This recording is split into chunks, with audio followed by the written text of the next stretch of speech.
আসসালামু আলাইকুম। আয়ান্স মোমের নতুন আরেকটি ব্লগ দেখার জন্য সবাইকে স্বাগত জানাচ্ছি। আর এই যে দেখেন আমার ছেলে ঘুম থেকে উঠে সোফায় বসে কি সুন্দর একটা পোজ দিচ্ছে। মানে শীতের দিন, শীতের সকাল, সেটা বোঝাই যাচ্ছে তাকে দেখে, তাই না? এই যে পায়ে মোজা, পায়ে জামা, হুডি। আর এই দেখেন আমি আপনাদের একটু দেখাচ্ছি বাহির সাইডটা যে কি পরিমাণ ঠান্ডা, কুয়াশা। আসলে ভিডিওতে না কুয়াশাটা ওরকমভাবে বোঝা যাচ্ছে না, ক্লিন লাগছে, কিন্তু অথচ সামনাসামনি কিন্তু প্রচুর কুয়াশা ছিল। আর এটা হচ্ছে আপনার 6টা, 6:30টার দিকের আর কি এই সময়ের ভিডিওটা। তো বোঝাই যাচ্ছে যে শীত একদম জমে গেছে, প্রচণ্ড ঠান্ডা পড়ছে বাংলাদেশের সব এলাকাতেই। তো এইটা আমি বাহিরে একটু দেখলাম, দেখে এখন ভিতরে চলে যাব, বাচ্চাকে আগে নাস্তা খাওয়াবো। এই যে তাকে নাস্তা খাওয়ানোর জন্য চলে আসলাম। সে আমাকে বলছে, মা আমাকে চালের আটা রুটি বানিয়ে দিবা আর হচ্ছে ডিম পোচ করে দিবা। তো ওই জন্য ওর নানিও হচ্ছে চালের আটা রুটি আর ডিম পোচ করে দিল।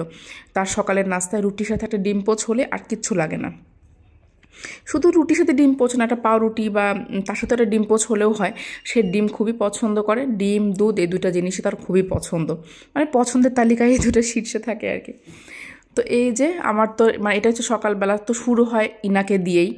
এর খাওয়া শেষ হলে তারপর আমার নিজেকে একটা হালকা মনে হয় যে না ঠিক আছে, অন্য কাজ করি। তো এই যে নাস্তা করালাম তাকে, করে আমি নাস্তা করলাম, করে যে আম্মু আবার এখানে পিঠা বানাচ্ছিল। তো আমি আবার একটু আসলাম যে দেখি তো কী পিঠা বানাচ্ছে। তো দেখি যে আম্মু প্রায় শেষের দিকেই পিঠা বানানো, তো ওই সময় আর কি আমি এসেছিলাম। তো ওই দেখছিলাম যে লাস্টে 2 পিস ছিল, তো ওইটা আপনাদেরকে একটু দেখানোর জন্য আমি একটু ভিডিও ক্লিপ রাখলাম। তো হচ্ছে এখানে সম্ভবত নারকেল দিয়ে তারপর হচ্ছে চালের গুঁড়ো দিয়ে একটা পিঠা বানানো হচ্ছে। দেখে আমি ডিটেলসে দেওয়ার চেষ্টা করবো আরেকদিন, শর্টস আকারে বা রিলস আকারে। তো ওইটা এখন যে পাতা সিস্টেম করে এটা হচ্ছে করতেছে। এই যে দেখেন কি সুন্দর লাগছে না দেখতে। ফিনিশ করলে হয়তো আরও সুন্দর লাগবে। এই যে মাশাল্লাহ মাশাল্লাহ, অনেক সুন্দর লাগছে। তো এই যার আমার ছেলে না পিঠা এত পছন্দ করে, প্রতিটা দিন দুপুরের পর থেকে বলবে কি, মা একটু পিঠা বানিয়ে দাও, মা একটু পিঠা বানিয়ে দাও। খুবই পিঠা পছন্দ করে, যে কোনো পিঠা হলেই তার হয়। তো এই জন্য তার নানির বাসায় আসলে তার নানিও চেষ্টা করে তাকে একটু বিভিন্ন রকমের বিভিন্ন টেস্টে একটু পিঠা বানিয়ে দেওয়ার জন্য। আর আমার বাসায় থাকলে আমি একটু তেলের পিঠাটা বানাই বেশি, ওটা দ্রুত হয়ে যায়, ঝটপট হয়ে যায়, জন্য আমি তেলের পিঠাটা বানাই। তো এই যে পিঠা বানানো শেষ, আমি একটু ফটোগ্রাফি করছিলাম, ভিডিওগ্রাফি করছিলাম। ভেজে নিচ্ছি একটু লবণ আর সামান্য পরিমাণে তেল দিয়ে কাঁচামরিচটা ভেজে নিলে তিতা ভাব লাগে না তরকারিতে। আর কাঁচামরিচের তরকারিটা শরীরের জন্য অনেক ভালো, গুঁড়ামরিচ যতটা অ্যাভয়েড করা যায়। তারপর আমরা কালার হওয়ার জন্য দেই, না হলে আসলে দেখতে ভালো লাগে না। এখন এটাকে একটু ভেজে নিব, নিয়ে তারপরে ঠান্ডা করে ব্লেন্ড করে বক্সে করে রেখে দিব ফ্রিজে ডিপে, মানে সংরক্ষণ করার জন্য। এই যে কাঁচামরিচ ভেজেছিলাম ব্লেন্ড করার জন্য দেখালাম, এই যে আমার ব্লেন্ড করা হয়ে গেছে, 2 বক্স হয়েছে। এখন একটু ঠান্ডা করব, একটু গরম আছে, গরমই ব্লেন্ড করে ফেলেছিলাম। এটা একটু ঠান্ডা করে ডিপে রেখে দিব। এখন কাঁচামরিচের দাম একটু কম, এই জন্য একটু ব্লেন্ড করে রাখলাম, পরবর্তীতে যখন দাম বাড়বে তখন এগুলো আমার কাজে লাগবে। টেবিলে খাবার সার্ভ করা হয়েছে, নামাজ পড়ে সবাই চলে আসছে, যেহেতু শুক্রবার জুম্মাবার। তো 2টার সময় সবাই খেতে বসে যায়।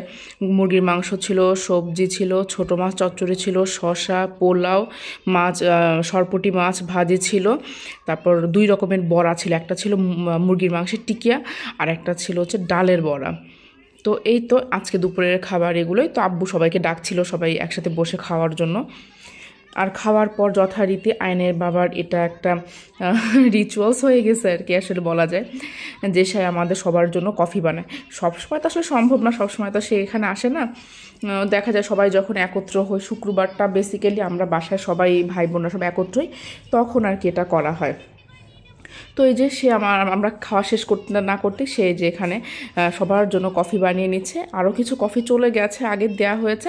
আর আমাদের যে কজন লাস্টে খেয়েছি আমরা, সেই কয়জনের জন্য এগুলো। তো আমরা এখন সবাই কফিটা খাবো। তো আজকে ছোট্ট একটা ভ্লগ দিলাম। তো আজকে ভ্লগটা এ পর্যন্তই। আল্লাহ আপনাদের সবাইকে ভালো রাখুক, সুস্থ রাখুক, আমাদের সবার জন্য দোয়া করবেন এবং শীতটা খুব সুন্দরভাবে উপভোগ করুন। আল্লাহ হাফেজ। নিয়ে আসে আমরা